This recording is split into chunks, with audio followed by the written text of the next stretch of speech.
네, 안녕하세요. 이변은 이따 이동현 변호사입니다. 오늘은 마약 사건 집행유예를 받기 위해서 어떻게 대응해야 되는지에 대해서 알아보도록 하겠습니다.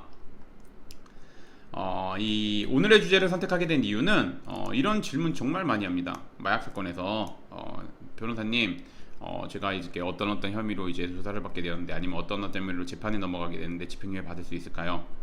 뭐 이렇게 문의를 하시는 분들이 많은데, 그거에 대해서 어떻게 대응해야 되는지 한번 말씀드리고자, 간략하게나마 말씀을 드리고자 이제 오늘의 주제를 선택해 보았습니다. 우선 보시면 들어가기 앞서 마약 처벌 어떻게 되는지 한번 보게 되면, 마약 사건은 마약의 종류와 행위 태양에 따라서 처벌 규정과 처벌 수위가 달라지게 됩니다. 그래서 이제 보시면 마약류 관리에 관한 법률은 대마를 흡연, 재배, 소지, 소유, 수습, 운반, 보관한 경우 5년 이하의 징역 또는 5천만 원 이하의 벌금에, 대마를 제조, 매매, 알선을 한 경우 1년 이상의 징역에, 그 다음에 필로폰, 엑스터시, 케타민 등 매매, 알선, 수수, 소지, 소유, 사용, 관리, 조제, 투약, 제공한 경우에는 10년 이하의 징역 또는 1억 원 이하의 벌금에 처하도록 규정하고 있습니다. 보시면 아시겠지만 일반적인 형사범죄보다 처벌수위 굉장히 높게 규정되어 있다는 거 한번 보시면 됩니다. 그래서 이제 오늘의 주제인 마약 사건 집행유예를 받기 위해서 한번 보게 되면, 마약 사건에서 집행유예를 받기 위해서는 우선 첫째, 알고 있는 범위 내에서 최대한 사실대로 진술하는 등 수사에 적극적으로 임해야 하며, 이와 관련된 자료를 제출해야 합니다. 이와 관련된 자료는 뭐냐면, 과거 같은 경우는 이제 공적조서라고 했는데, 공적조서가 근데 이제 위조나 이런 것 때문에 좀 문제가 많아져서, 보통은 이제 수사기관에서는 법원에서 사실조회를 신청하면은 제출하겠다. 뭐 그거 수사에 적극적으로 임했다는 내용을 법원에 직접 제출하겠다. 이렇게 하시는 경우가 많습니다. 그래서 재판부에다가 수사에 적극적으로 임했다는 점에 대해서 사실조회 신청할 것을 요청드리거나, 혹은 그 재판에 출석해가지고 수사에 적극적으로 임했다는 점에 대해서 공판검사님한테, 수사검사님한테 그런 자료를 받아서 좀 제출해달라, 이렇게 요청을 해야 되는 부분입니다. 잘 알아주셨으면 좋겠고, 요거 솔직히 말씀드리면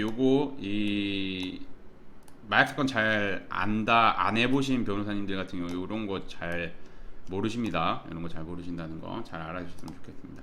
둘째, 주기적으로 반성문을 작성하는 등 이 사건에 대해서 반성하고 있다는 점에서 어필해야 합니다. 주기적으로 반성문 정말 잘 작성해 주셔야 됩니다. 셋째, 꾸준하게 정신과 그 다음에 뭐 마약퇴치운동본부 등을 방문해 치료 및 상담을 받고 있다는 거, 그래서 재범 위험성이 없다는 점에 대해서 부각해야 합니다. 이거 또 매우 중요합니다. 이 두 가지는 뭐 요 세 가지 다 중요합니다. 제가 뭐 마약 사건에서 항상 말씀드린 수사에 적극적으로 임했는지, 반성하고 있는지, 재범 위험성 없는지, 이거를 판단하는데 요 세 가지 다 중요한데, 그 중에서 이제 클라이언트 분들, 즉 말 그대로 피고인이 해야 되는 부분들, 그러니까 저 같은 경우는 클라이언트 분들이죠. 해야 되는 부분은 이제 요거 두 개죠. 요거 두 개. 요거는 이제 수사에 적극적으로 임하는 거는 당연히 임하면 되고, 요거는 이제 변호인이랑 어차피 같이 가서 조사를 받으니까 임하면 되고, 관련된 자료를 확보하는 거는 변호인이 요거는 주장을 해야 되는 부분이고, 뭐 자료를 그 서면이나 이런 걸 제출해서 받아야 되는 부분이기 때문에 요거는 이제 변호인이 확보를 하면 됩니다.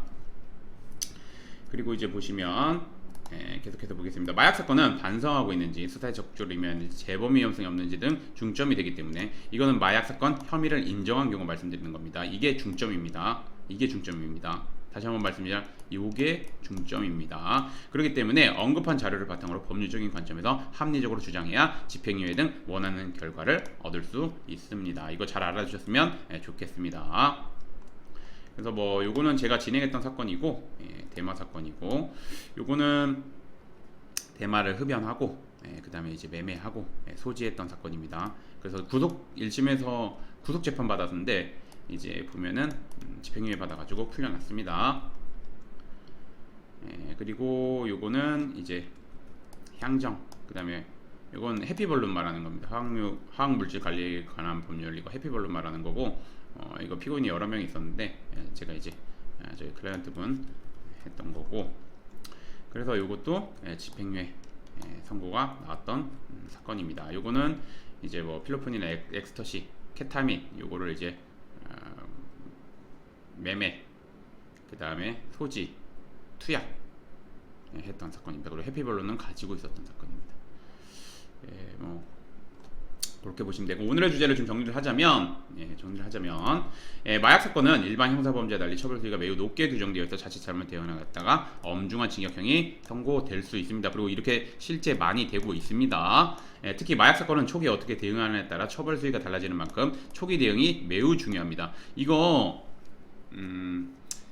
되게 안일하게 생각하시는데, 마약 사건 뭐 혐의 인정하면 어차피 혐의 인정하고 하면 되지라고 하지만, 마약 사건은 제가 항상 말씀드리지만 혐의 인정하는 경우에도 대응하는 게 어떻게 대응하느냐에 따라서 처벌 수위가 정말 달라집니다. 그렇기 때문에 마약 사건은 사건에 휘말리게 되면 변호사님 도움 받는 것이 좋고, 도움 받는 것이 좋고가 아니라 도움 받으셔야 됩니다. 그리고 마약 사건 변호사님은 어떻게 확인하시냐? 첫 번째, 우선 마약 사건을 많이 다루신 변호사님인지, 이거 제가 다른 방송이나 이런 데 가서 말씀드리지만, 그냥 이제 유명한 로펌, 유명한 그런 데 찾아가시는 게 아니라 마약 사건을 좀 많이 다뤄보신 변호사님을 찾아가셔야 되는 거고, 그 다음에 광고나 이런 걸 보고 하실 게 아니라 그 변호사님이 직접 진행한 사건들을 확인을 꼼꼼히 하신 다음에 그 진행했던 사건에서 결과가 어떻게 나오는지 그런 것도 확인을 하고,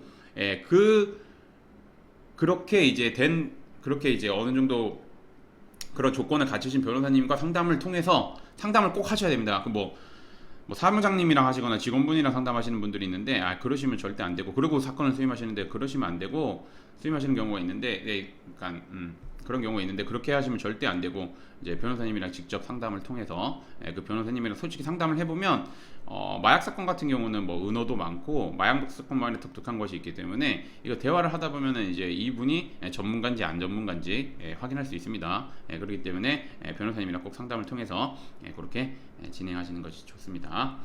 오늘의 주제는 여기까지 마치겠고, 저는 이변은 이따이 이동현 변호사였습니다. 감사합니다.